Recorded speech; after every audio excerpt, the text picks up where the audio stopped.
Hi guys, welcome back to my YouTube channel that is Swapna's Tutorial. So ನೀವೇನೇ ನನ್ನ ಚಾನಲ್ಗೆ subscribe ಆಗಿಲ್ಲ ಅಂದರೆ ಪ್ಲೀಸ್ ಸಬ್ಸ್ಕ್ರೈಬ್ ಆಗಿ ವಿಡಿಯೋಸ್ನ ಲೈಕ್ ಮಾಡಿ ಶೇರ್ ಮಾಡಿ ಹಾಗೆ ಕಮೆಂಟ್ ಮಾಡಿ. ಸೊ ಇವತ್ತು ನಾನು ಮಾಡ್ತಿರೋ ಸಬ್ಜೆಕ್ಟ್ ಯಾವುದು ಅಂದರೆ ಮ್ಯಾನೇಜರಿಯಲ್ ಫಿನಾನ್ಸ್ ಅಂತ ಹೇಳಿ ಈ ಒಂದು ಸಬ್ಜೆಕ್ಟ್ನ ಎಕ್ಸ್ಪ್ಲೈನ್ ಮಾಡ್ತಿದ್ದೀನಿ. ಸೊ ಇದು MCOM ಅವ್ರಿಗೆ ಈ ಒಂದು ಸಬ್ಜೆಕ್ಟ್ ಅನ್ನೋದಿದೆ, ಓಕೆನಾ. ಸೊ ಅದರಲ್ಲಿ ಪಾರ್ಟ್ 5ನ ಎಕ್ಸ್ಪ್ಲೈನ್ ಮಾಡ್ತಿದ್ದೀನಿ. ಸೊ ಪಾರ್ಟ್ 1 to 4 ಬಂದುಬಿಟ್ಟು ಕಂಪ್ಲೀಟ್ಲಿ ಥಿಯರಿ ಪಾರ್ಟ್ಸ್ನ ಎಕ್ಸ್ಪ್ಲೈನ್ ಮಾಡಿದ್ದೆ. ಬಟ್ ಪಾರ್ಟ್ 5ಅಲ್ಲಿ ನಿಮಗೆ ಪ್ರಾಬ್ಲಮ್ಸ್ ಅನ್ನೋದು ಸ್ಟಾರ್ಟ್ ಆಗ್ತಾ ಹೋಗುತ್ತೆ, ಓಕೆನಾ. ಅದರಲ್ಲಿ ಫಸ್ಟ್ ಪ್ರಾಬ್ಲಮ್ ಯಾವ ಬೇಸಿಸ್ ಮೇಲೆ ಅಂದರೆ ಅರ್ನಿಂಗ್ ಪರ್ ಶೇರ್ ಅಂದರೆ problems on EPS. So EPS ಅಂದರೆ ಏನು? ಅರ್ನಿಂಗ್ಸ್ ಪರ್ ಶೇರ್ ಅಂತ ಹೇಳಿ. So earning per share basis ಮೇಲೆ ನಿಮಗೆ ಪ್ರಾಬ್ಲಮ್ಸ್ ಅನ್ನೋದನ್ನ ಹೇಳ್ತಾ ಹೋಗ್ತೀನಿ, ಓಕೆನಾ. ಸೊ ಇಲ್ಲಿ ನೀವು first of all earning per ಶೇರ್ಗೆ ಹೋಗೋಕ್ಕಿಂತ ಮುಂಚೆ ಸೊ ನೀವೇನು ಮಾಡಬೇಕು ಅಂದರೆ ನೀವು ಫಸ್ಟು ಕ್ವಶನ್ನ ಪ್ರಾಪರಾಗಿ ಅನಾಲಿಸಿಸ್ ಮಾಡಬೇಕಾಗುತ್ತೆ, ಓಕೆನಾ. ಅನಾಲಿಸಿಸ್ ಮಾಡಿದ ಮೇಲೆ ನಾನು ಯಾವ ಬೇಸಿಸ್ ಮೇಲೆ ಒಂದು ಡೀಟೇಲ್ಸ್ನ ತಗೊಳ್ತೀನೋ ಆ ಬೇಸಿಸ್ ಮೇಲೆ ನೀವು ಕೂಡ ಡೀಟೇಲ್ಸ್ ಅನ್ನೋದನ್ನ ತಗೊಳ್ತಾ ಹೋಗಬೇಕು. ಸೊ ಇವಾಗ ಇನ್ ಕೇಸ್ ಈ ಒಂದು ಕ್ವಶನಲ್ಲಿ ಏನಾದ್ರು ಸೇಲ್ಸಿಂದ ಸ್ಟಾರ್ಟ್ ಆಯಿತು ಅಂದ್ಕೊಳ್ಳಿ. So sales, cost of goods solds, administration and selling expenses ಇದನ್ನೆಲ್ಲ ಕೊಟ್ಟರೆ ಬೇರೆ ಮೆಥಡ್ ಆಗುತ್ತೆ. ಬೇರೆ ಮೆಥಡ್ ಏನಿಲ್ಲ, ಒಂದು ಫಾರ್ಮ್ಯಾಟ್ ಇದೆ, ಓಕೆ. ಆ ಫಾರ್ಮ್ಯಾಟ್ ಬೇಸಿಸ್ ಮೇಲೆ ನೀವು ಮಾಡ್ತಾ ಹೋಗಬೇಕಾಗುತ್ತೆ. ಅಕಸ್ಮಾತ್ ಕ್ವಶನಲ್ಲಿ ನಿಮಗೆ ಡೈರೆಕ್ಟಾಗಿ ಏನಾದರೂ ಪ್ರಾಫಿಟ್ ಬಿಫೋರ್ ಟ್ಯಾಕ್ಸ್ ಅಂತ ಏನಾದ್ರು ಕೊಟ್ಟರು ಅಂದರೆ ಪ್ರಾಫಿಟ್ ಬಿಫೋರ್ ಟ್ಯಾಕ್ಸಿಂದ ಏನೇನೆಲ್ಲ ಮೆಥಡ್ಸ್ ಇದೆಯೋ ಆ ಬೇಸಿಸ್ ಮೇಲೆ ಮಾಡ್ತೀರಾ. ಬಟ್ ನಾನು ಇಲ್ಲಿ ಫಸ್ಟ್ ಸ್ಟೆಪ್ಪಿಂದ ಈವನ್ ಪ್ರಾಫಿಟ್ ಬಿಫೋರ್ ಟ್ಯಾಕ್ಸ್ ಕೊಟ್ಟರು ಹಿಂಗೆ ಮಾಡ್ತೀರಾ, ಸೇಲ್ಸಿಂದ ಕೊಟ್ಟರು ಕೂಡ ಇದೇ ರೀತಿ ಪ್ರಾಬ್ಲಮ್ ಅನ್ನೋದನ್ನ ಸಾಲ್ವ್ ಮಾಡ್ತೀರಾ, ಓಕೆನಾ. ಸೊ ಇಲ್ಲಿ ನಾನು ಈಸಿ ಮೆಥಡ್ನ ಹೇಳ್ತಾ ಹೋಗ್ತೀನಿ. ಬಟ್ ಅದಕ್ಕಿಂತ ಮುಂಚೆ ನಾವು ಪ್ರಾಬ್ಲಮ್ನ ನಾವು ನೋಡೋದಾದ್ರೆ ಸೊ ಪ್ರಾಬ್ಲಮಲ್ಲಿ ನೋಡಿ, sales 4 lakh, sales return 10,000, cost of goods sold 3 lakh, administration and selling expenses 20,000, interest on loan 5,000, income tax 10,000, preference dividend 15,000, equity share capital 1 lakh at ₹10 per share, find EPS ಅಂತ ಹೇಳಿ ಕೊಟ್ಟಿದ್ದಾರೆ. ಅಂದರೆ ನಮ್ಗೆ ಏನೇನೆಲ್ಲ ಡೀಟೇಲ್ಸ್ ಕೊಟ್ಟಿದ್ದಾರೆ ಇಲ್ಲಿ? Sales ಇನ್ಫಾರ್ಮೇಷನ್ನ ಕೊಟ್ಟಿದ್ದಾರೆ, sales ರಿಟರ್ನ್ನ ಕೊಟ್ಟಿದ್ದಾರೆ, ಕಾಸ್ಟ್ ಆಫ್ ಗೂಡ್ಸ್ ಸೋಲ್ಡ್ ಎಷ್ಟಿದೆ ಅಂತ ಹೇಳಿ ಕೊಟ್ಟಿದ್ದಾರೆ, ಸೆಲ್ಲಿಂಗ್ ಎಕ್ಸ್ಪೆನ್ಸಸ್ನ ಕೊಟ್ಟಿದ್ದಾರೆ, ಇಂಟ್ರೆಸ್ಟ್ ಆನ್ ಲೋನ್ನ ಕೊಟ್ಟಿದ್ದಾರೆ, ಇನ್ಕಮ್ ಟ್ಯಾಕ್ಸ್ನ ಕೊಟ್ಟಿದ್ದಾರೆ, ಪ್ರಿಫರೆನ್ಸ್ ಡಿವಿಡೆಂಡ್ ಮತ್ತು ಈಕ್ವಿಟಿ ಶೇರ್ ಕ್ಯಾಪಿಟಲ್ನ ಇಷ್ಟು ಕೊಟ್ಟಿದ್ದಾರೆ, ಓಕೆನಾ. ಇಷ್ಟನ್ನು ನೀವು ಬರೀಬೇಕಾಗುತ್ತೆ. ಬಟ್ ಇದ್ರದ್ದೊಂದು ಫಾರ್ಮ್ಯಾಟ್ ಇದೆ, ಎಲ್ಲಿಂದ ಸ್ಟಾರ್ಟ್ ಮಾಡಬೇಕು ಅಂತ ಹೇಳಿ ಅಲ್ಲಿಂದನೇ ನೀವು ಫಾರ್ಮ್ಯಾಟ್ ಅನ್ನೋದನ್ನ ಸ್ಟಾರ್ಟ್ ಮಾಡ್ತಾ ಹೋಗಬೇಕು, ಓಕೆನಾ. ಇಲ್ಲಿ ನಿಮಗೆ ಸೇಲ್ಸ್ ಅಂತ ಡೈರೆಕ್ಟಾಗಿ ಕೊಟ್ಟಿದ್ರು ಅಂದ್ಕೊಳ್ಳಿ, ಆವಾಗ ಏನಂತ ಹಾಕ್ಕೋಬೇಕಿತ್ತು ಅಂದರೆ ನೆಟ್ ಸೇಲ್ಸ್ ಅಂತ ಹಾಕಬೇಕಾಗಿತ್ತು. ಬಟ್ ಇಲ್ಲಿ ಅವ್ರೇನು ಮಾಡಿದ್ದಾರೆ ಅಂದರೆ ಸೇಲ್ಸ್ ಜೊತೆಗೆ ಸೇಲ್ಸ್ ರಿಟರ್ನ್ನ ಕೂಡ ಕೊಟ್ಟಿದ್ದಾರೆ, ಓಕೆನಾ. ಸೊ ಅದಕ್ಕೆ ನಾವು ನೆಟ್ ಸೇಲ್ಸ್ನ ಯಾವ ರೀತಿ ಫೈಂಡ್ ಔಟ್ ಮಾಡಬೇಕು ಅಂದರೆ ಫಸ್ಟ್ ನಮ್ಮ ಹತ್ರ ಸೇಲ್ಸ್ ಎಷ್ಟಿದೆ ಅದನ್ನು ಬರ್ಕೊಳ್ಳೋಣ, ಓಕೆನಾ. ಸೇಲ್ಸ್ ಎಷ್ಟಿದೆ? ಸೇಲ್ಸ್ ನಮ್ಮ ಹತ್ರ 4 lakh rupees ಸೇಲ್ಸ್ ಅಮೌಂಟ್ ಇದೆ, ಓಕೆನಾ.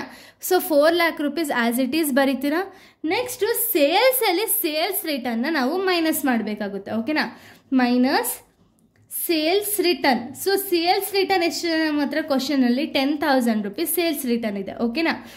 ಸೊ 4 lakhಲ್ಲಿ 10,000ನ ನಾವು ಮೈನಸ್ ಮಾಡಿದ್ರೆ ನಮ್ಗೆ ಏನು ಸಿಗುತ್ತೆ ಅಂದರೆ ನೆಟ್ ಸೇಲ್ಸ್ ಎಷ್ಟು ಅನ್ನೋದು ನಮಗೆ ಸಿಗುತ್ತೆ, ಓಕೆನಾ. ಸೊ ನೆಟ್ ಸೇಲ್ಸ್ ಎಷ್ಟು ಬರುತ್ತೆ ನಮಗೀಗ?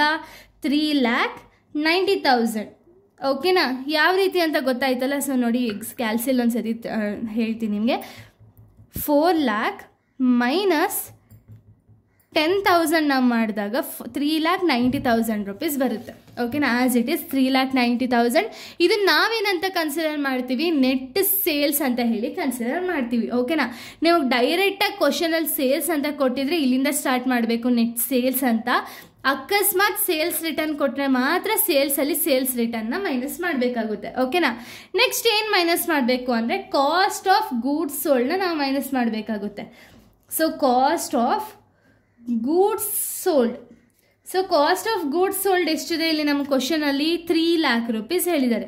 ಸೊ 3 lakhನ ನೆಟ್ ಸೇಲ್ಸಲ್ಲಿ 3 lakh rupeesನ ಮೈನಸ್ ಮಾಡ್ತೀರಾ. ಆವಾಗ ನಿಮ್ಗೆ ಏನು ಬರುತ್ತೆ ಅಂದರೆ ಸೊ ನೆಟ್ ಸೇಲ್ಸಲ್ಲಿ ಕಾಸ್ಟ್ ಆಫ್ ಗೂಡ್ಸ್ ಸೋಲ್ಡ್ನ ಮೈನಸ್ ಮಾಡಿದ್ರೆ ನಿಮಗೆ ಗ್ರಾಸ್ ಪ್ರಾಫಿಟ್ ಎಷ್ಟು ಅಂತ ಹೇಳಿ ಸಿಗುತ್ತೆ, ಓಕೆನಾ. So gross profit. So gross profit ಎಷ್ಟಾಗುತ್ತೆ ನಮಗಾಗ? 3,90,000ಇಂದ 3 lakhನ ಮೈನಸ್ ಮಾಡಿದಾಗ ನಿಮಗೆ 90,000 rupees ಗ್ರಾಸ್ ಪ್ರಾಫಿಟ್ ಅನ್ನೋದಾಗುತ್ತೆ, ಓಕೆನಾ. 90,000 ಗ್ರಾಸ್ ಪ್ರಾಫಿಟ್ ಅನ್ನೋದಾಗುತ್ತೆ. ಸೊ ನೆಕ್ಸ್ಟ್ ಸ್ಟೆಪ್ ಏನು ಅಂದರೆ ಅಡ್ಮಿನಿಸ್ಟ್ರೇಷನ್ ಆ್ಯಂಡ್ ಸೆಲ್ಲಿಂಗ್ ಎಕ್ಸ್ಪೆನ್ಸಸ್ ಏನಾದ್ರು ಕ್ವಶನಲ್ಲಿ ಇದ್ದರೆ ಅದನ್ನು ಮೈನಸ್ ಮಾಡ್ಕೋಬೇಕು. ಇಲ್ಲಿ ನೋಡಿ ನಮಗೆ ಅಡ್ಮಿನಿಸ್ಟ್ರೇಷನ್ ಆ್ಯಂಡ್ ಸೆಲ್ಲಿಂಗ್ ಎಕ್ಸ್ಪೆನ್ಸಸ್ ಇದೆಯಾ, ಅದನ್ನು ಮೈನಸ್ ಮಾಡ್ಕೊಳ್ಳೋಣ. ಅಡ್ಮಿನಿಸ್ಟ್ರೇಷನ್ ಆ್ಯಂಡ್ ಸೆಲ್ಲಿಂಗ್ ಎಕ್ಸ್ಪೆನ್ಸಸ್ ಎಷ್ಟಿದೆ ನಮ್ಮ ಕ್ವಶನಲ್ಲಿ? 20,000 ಇದೆ.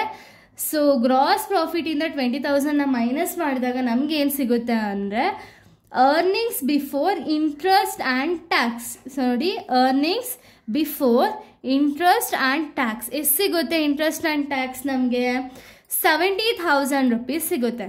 ಅಂದರೆ 90,000 ಮೈನಸ್ 20,000 ನೀವು ಮಾಡಿದ್ರೆ ನಿಮಗೆ 70,000 ರುಪೀಸ್ ಬರುತ್ತೆ. ಅದು earning before interest and tax. ಓಕೆನಾ. So earnings before interest and tax. ಇವಾಗ ನಾವೇನು ಮಾಡಬೇಕು? ಇಂಟ್ರೆಸ್ಟ್ ಆನ್ ಲೋನ್ ಅಥವಾ ಇಂಟ್ರೆಸ್ಟ್ನ ನಾವು ಮೈನಸ್ ಮಾಡಬೇಕಾಗುತ್ತೆ. Minus interest on loan. So interest on loans ಎಷ್ಟಿದೆ ನಮ್ಮ ಹತ್ರ? 5,000 ರುಪೀಸ್ ಇದೆ. So 5,000 rupees as it is ಹಾಕೊಳ್ಳೋಣ. ಸೊ EBIT ಇಂದ ಇಂಟ್ರೆಸ್ಟ್ನ ನಾವು ಮೈನಸ್ ಮಾಡಿದಾಗ ನಮಗೆ ಅರ್ನಿಂಗ್ಸ್ ಬಿಫೋರ್ ಟ್ಯಾಕ್ಸ್ ಸಿಗುತ್ತೆ. ಇವಾಗ ಆಲ್ರೆಡಿ ನಾವು ಅರ್ನಿಂಗ್ಸ್ ಬಿಫೋರ್ ಇಂಟ್ರೆಸ್ಟ್ ಆ್ಯಂಡ್ ಟ್ಯಾಕ್ಸಲ್ಲಿ ಇಂಟ್ರೆಸ್ಟ್ನ ಡಿಡಕ್ಟ್ ಮಾಡಿದ್ದೀವಿ. ಇನ್ನು ರಿಮೈನಿಂಗ್ ಉಳಿದಿರೋದೇನು? ಟ್ಯಾಕ್ಸು. ಅರ್ನಿಂಗ್ ಬಿಫೋರ್ ಟ್ಯಾಕ್ಸ್ ಎಷ್ಟಾಗುತ್ತೆ ನಮಗಾಗ? 65,000 ರುಪೀಸ್ ಅರ್ನಿಂಗ್ ಬಿಫೋರ್ ಟ್ಯಾಕ್ಸ್ ಆಗುತ್ತೆ. ಓಕೆನಾ. 75,000ಇಂದ 5,000ನ ಮೈನಸ್ ಮಾಡಿದ್ರೆ EBT ಬಂದುಬಿಟ್ಟು 65,000 ರುಪೀಸ್ ಆಗುತ್ತೆ. ಇದಕ್ಕೆ ನಾವೇನು ಮಾಡಬೇಕು ಅಂದರೆ ಟ್ಯಾಕ್ಸ್ನ ಮೈನಸ್ ಮಾಡಬೇಕಾಗುತ್ತೆ. ಸೊ ಟ್ಯಾಕ್ಸ್ ಎಷ್ಟಿದೆ? 10,000 ರುಪೀಸ್ ಇದೆ. ಅಕಸ್ಮಾತ್ ನಿಮ್ಗೆ ಏನೋ ಟ್ಯಾಕ್ಸ್ ಅಮೌಂಟ್ ಕೊಟ್ಟಿಲ್ಲ ಅಂದರೆ 50% ತೊಗೋಬೇಕು. ಯಾವುದ್ರ ಮೇಲೆ 50% ಅಂದರೆ ನಮ್ಗೆ ಏನು ಪ್ರಾಫಿಟ್ ಬಿಫೋರ್ ಟ್ಯಾಕ್ಸ್ ಏನಿರುತ್ತಲ್ಲ, ಅಂದರೆ ಅರ್ನಿಂಗ್ಸ್ ಬಿಫೋರ್ ಟ್ಯಾಕ್ಸ್ ಏನಿರುತ್ತಲ್ಲ ಅದರ ಮೇಲೆ 50%. 65,000 ಇಂಟು 50% ಮಾಡಿದ್ರೆ ನಿಮ್ಗಾಗ ಟ್ಯಾಕ್ಸ್ ಬರ್ತಿತ್ತು. ಬಟ್ ಇಲ್ಲಿ ಆಲ್ರೆಡಿ ಅವ್ರು ಟ್ಯಾಕ್ಸ್ ಕೊಟ್ಟಿದ್ದಾರೆ. ಎಷ್ಟು ಕೊಟ್ಟಿದ್ದಾರೆ? 10,000 ರುಪೀಸ್ ಟ್ಯಾಕ್ಸ್ನ ಕೊಟ್ಟಿದ್ದಾರೆ. ಅದನ್ನು ಬರ್ಕೊಳ್ಳೋಣ. ಈಗ ನಮ್ಗೆ ಏನು ಸಿಗುತ್ತೆ ಅಂದರೆ ಅರ್ನಿಂಗ್ಸ್ ಆಫ್ಟರ್ ಟ್ಯಾಕ್ಸ್ ಎಷ್ಟು ಅಂತ ಹೇಳಿ ಸಿಗುತ್ತೆ. ಓಕೆನಾ. ಸೊ 65ಇಂದ 10,000ನ ಮೈನಸ್ ಮಾಡಿಕೊಂಡೆ ನಿಮಗೆ 55,000 ರುಪೀಸ್ ಬರುತ್ತೆ. ಓಕೆನಾ. ಸೊ ಇವಾಗ ನಮಗೆ ಇಷ್ಟು ಡೀಟೇಲ್ಸು ಆಯಿತು. ಅರ್ನಿಂಗ್ಸ್ ಆಫ್ಟರ್ ಟ್ಯಾಕ್ಸ್ವರೆಗೂ ಆಗಿದೆ ನೋಡಿ. ಸೊ ಇದರಲ್ಲೇ ನಿಮಗೆ ಡಿಫ್ರೆನ್ಸ್ ಹೇಳ್ತೀನಿ ನೋಡಿ. ಅಕಸ್ಮಾತ್ ಕ್ವಶನಲ್ಲಿ ಏನಾದ್ರು EBIT ಇಂದ ಏನಾದ್ರು ಕೊಟ್ಟರು ಅಂದರೆ ಇಲ್ಲಿಂದ ಸ್ಟೆಪ್ಸ್ನ ತೊಗೊಳ್ತೀರಾ. ಓಕೆನಾ. ಆಮೇಲೆ EBIT ಇಂದ ಇಂಟ್ರೆಸ್ಟ್ನ ಮೈನಸ್ ಮಾಡ್ತೀರಾ, ಟ್ಯಾಕ್ಸ್ನ ಮೈನಸ್ ಮಾಡ್ತೀರಾ, ಡಿವಿಡೆಂಡ್ಸ್ನೆಲ್ಲ ಕೊಡ್ತಾ ಹೋಗ್ತೀರಾ. ಅಕಸ್ಮಾತ್ ಸೇಲ್ಸಿಂದ ಕೊಟ್ಟರೆ ಈ ಸ್ಟೆಪ್ಸಿಂದ ಫಾಲೋ ಅಪ್ ಮಾಡ್ತಾ ಹೋಗ್ತೀರಾ. ಓಕೆನಾ. ಫಸ್ಟ್ ನಾವಿವಾಗ ಯಾವಾಗಲೇ ಆಗಲಿ ನಾವು ಫಸ್ಟು ಪ್ರಿಫರೆನ್ಸ್ ಶೇರ್ ಹೋಲ್ಡರ್ಸ್ಗೆ ಡಿವಿಡೆಂಟ್ ಅನ್ನೋದನ್ನ ಕೊಡಬೇಕಾಗುತ್ತೆ. ಓಕೆನಾ. ಸೊ ಫಸ್ಟು ಪ್ರಿಫರೆನ್ಸ್ ಶೇರ್ ಹೋಲ್ಡರ್ಸ್ಗೆ ಡಿವಿಡೆಂಟ್ ಕೊಡೋಣ. ಡಿವಿಡೆಂಟ್ ಅವರೇ ಹೇಳಿ ಮೆನ್ಷನ್ ಮಾಡಿದ್ದಾರೆ. ಎಷ್ಟಿದೆ ಪ್ರಿಫರೆನ್ಸ್ ಡಿವಿಡೆಂಟ್? 15,000 ರುಪೀಸ್ ಇದೆ. ಸೊ 15,000 ರುಪೀಸ್ನ ನೀವು ಮೈನಸ್ ಮಾಡಿದ್ರೆ ನಿಮ್ಗಾಗ earnings available to equity share holders ಸಿಗುತ್ತೆ. ಓಕೆನಾ. Earnings available to equity share holders. So ಈ earnings available to equity share holders ಎಷ್ಟು ಬರುತ್ತೆ ಅಂದರೆ 55,000 ಮೈನಸ್ 15,000 ಮಾಡಿದಾಗ ನಿಮಗೆ 40,000 ಬಂದುಬಿಟ್ಟು earnings available to equity share holders ಅಂತ ಹೇಳಿ ನಮಗೆ ಸಿಗುತ್ತೆ. ಓಕೆನಾ. ಅರ್ನಿಂಗ್ಸ್ ನಮಗೀಗ ಸಿಕ್ಕಾಯಿತು. ಬಟ್ ನಾವೇನು ಫೈಂಡ್ ಔಟ್ ಮಾಡಬೇಕು ಅಂದರೆ ನಾವು ಒಂದು ಶೇರ್ಗೆ ಅಂದರೆ EPS ಎಷ್ಟಿದೆ ಅಂದರೆ ಅರ್ನಿಂಗ್ ಪರ್ ಶೇರ್ ಎಷ್ಟಿದೆ ಅಂತ ಹೇಳಿ ಫೈಂಡ್ ಔಟ್ ಮಾಡಬೇಕಾದ್ರೆ ನಮಗೊಂದು ಫಾರ್ಮುಲಾ ಆಯ್ತಾ. EPS is equals to earnings available to equity shareholders, ಇದನ್ನೆಲ್ಲ ನೀವು ಫುಲ್ ಫಾರ್ಮಲ್ಲಿ ಬರೀರಿ, divided by number of shares.